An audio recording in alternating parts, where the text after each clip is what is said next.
ہمارے چینل کو سبسکرائب کریں اور بیل آئیکن کو دبا دیں۔ جزاک اللہ خیر۔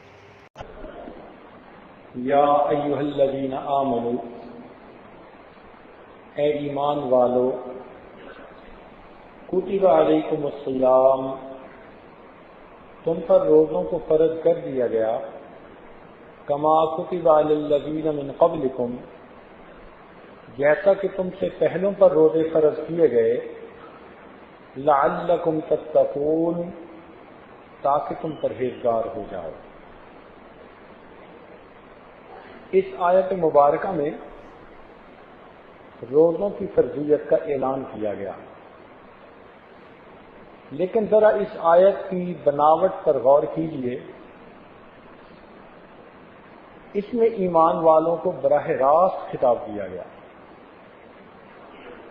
یا ایھا الذین آمنو، اے ایمان والو، اے وہ لوگو جو اللہ تعالی اور اس کے رسول اکرم صلی اللہ علیہ وسلم کے حکموں کو ماننے کا اقرار کر چکے ہو۔ یہ براہ راست خطاب ہے۔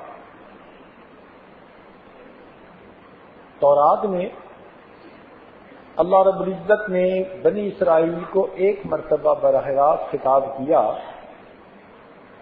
اس پر وہ لوگ اتنے خوش ہوئے کہ کہا کرتے تھے نحن ابناء اللہ واحباؤہ، ہم اللہ تعالی کے بیٹے اور اس کے چنے ہوئے بندے ہیں۔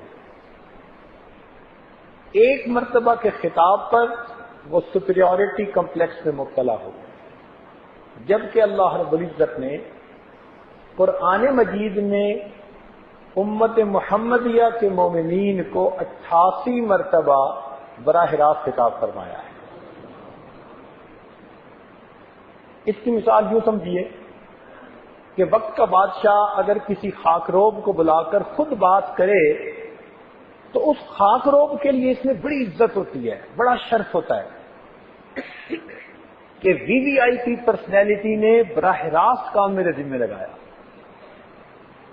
یہاں تو معاملہ اس سے بھی انوکھا، اللہ رب العزت جو پروردگار عالم ہے اور ہم لوگ جو اس کے بندے، پیدا کیے ہوئے بندے ہیں، ہمیں پروردگار عالم براہ راست خطاب فرما کر جب کچھ کہیں تو وہ کتنی اہمیت والی بات ہوگی۔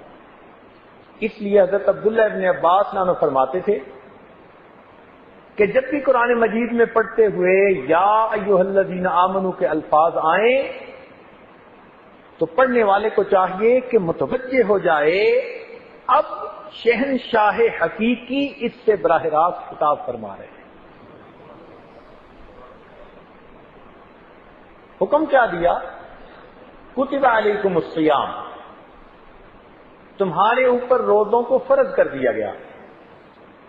اب اس خطاب کو سن کر دل میں مختلف سوچیں آتی ہیں۔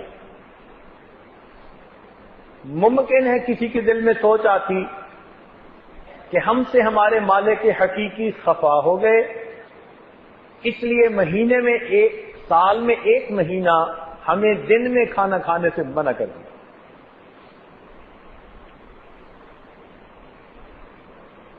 تو اس سوچ کو کریکٹ کرنے کے لیے فوراً آگے اس کا تسلی کی بات کر دی گئی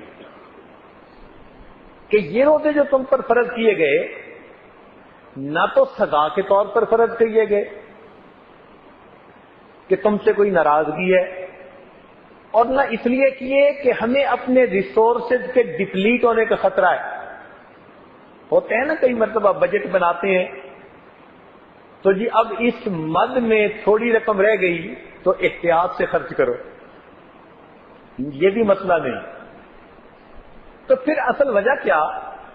فرمایا کما کتب علی الذین من قبلکم، جیسا کہ یہ روزے تم سے پہلوں پر فرض کیے گئے، یعنی یہ کوئی تم پر نئی پابندی نہیں، یہ ایک عبادت کی کنٹینیویشن ہے۔ تمہارے پہلے لوگ بھی یہ کام کرتے رہے۔ اب جب مومن یہ سنتا ہے کہ پہلوں پر بھی روزے فرض تھے تو دل میں تسلی ہو جاتی ہے کہ ناراض بھی نہیں ہے، کوئی سزا بھی نہیں ہے، یہ ایک عبادت ہے جو اللہ تعالی کے قرب کا ذریعہ ہے. تو اس لیے فوراً کہہ دیا گیا کما کتب علی الذین من قبلکم، جیسا کہ یہ روزے تم سے پہلوں پر فرض کیے گئے. اور پھر روزہ فرض ہونے کی حکمت بھی بتا دی گئی، آبجیکٹو بھی بتا دیا گیا کہ تمہیں بھوکا پیاسا رکھ کے تمہارے مالک کو نہیں کچھ ملے گا، اس کا فائدہ بھی تمہارے لیے ہے. وہ کیا؟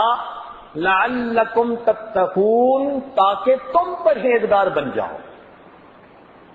تو معلوم ہوا کہ یہ جو عبادت مومنین پر فرض کی گئی، اس کا مقصد بھی مومنین کے اندر اچھی صفات کا پیدا کرنا ہے. اب جب پوری آیت کو پڑھتے ہیں تو پھر دل کو تسلی ہو جاتی ہے اور دل میں ایک شوق پیدا ہوتا ہے کہ اس عبادت کو ہم نہایت